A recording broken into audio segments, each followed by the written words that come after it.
আসসালামু আলাইকুম এভরিওয়ান, ভাই বোনরা, যে এখানে কয়েক পিস চিকেন দেখা যাচ্ছে। তো চিকেনগুলি দিয়ে বা এই মাংস দিয়ে আমি চপ তৈরি করব সন্ধ্যায়। ভাই বোনরা, গরম গরম ধোয়া ওঠা চা আর গরম গরম চিকেন চপ কার না খেতে ভালো লাগে বলুন?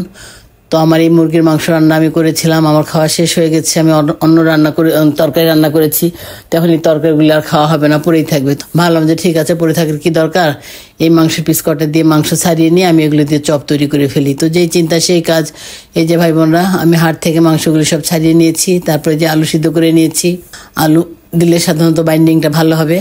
যে আমি এখানে দুটো আলু সিদ্ধ করে দিয়ে দিচ্ছি। তারপরে যেখানে আমি পেঁয়াজ কুচি করে নিয়েছি, ধনিয়া কুচি নিয়েছি, কাঁচামরিচ কুচি নিয়েছি, লেবুর ফালি নিয়েছি।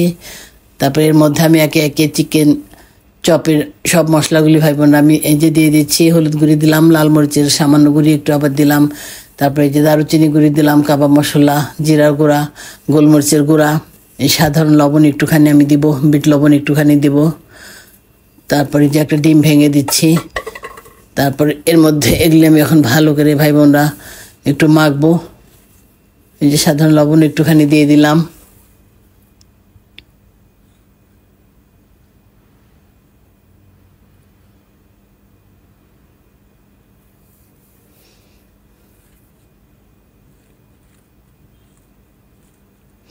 এই যে এখন ভাই বোনরা আমি একটু ওই যে টমেটো কেচাপ দিয়ে দিব।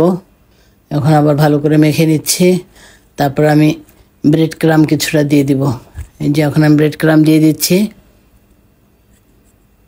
এখন আমি খুব সুন্দর করে এগুলি আমি মেখে নিব। তারপর ভাই বোনরা, আমি যে মাংসটা ভুনা করেছিলাম তার কিছুটা ঝোল ছিল, আপনারা হয়তো খেয়াল করেছেন। আমি এখানে আদা পেস্ট, রসুন পেস্ট দেইনি। না দেওয়ার উদ্দেশ্য হচ্ছে যে মাংসর ঝোলটা কিছুটা ছিল, সেই ঝোলটা আমি সামান্য একটু দিয়ে দিলাম, কারণ এর মধ্যে তো আদা রসুনের পেস্ট আছেই। তো যার জন্যই আবার খেতেও ভালো লাগবে, যার জন্য আমি কিছুটা ঝোল দিয়ে এই যে ভালো করে মেখে নিলাম। এখন আমি এগুলি সুন্দর গোল গোল চপ আকারে তৈরি করে নেবো ভাই বোনরা, আপনারা দেখেন।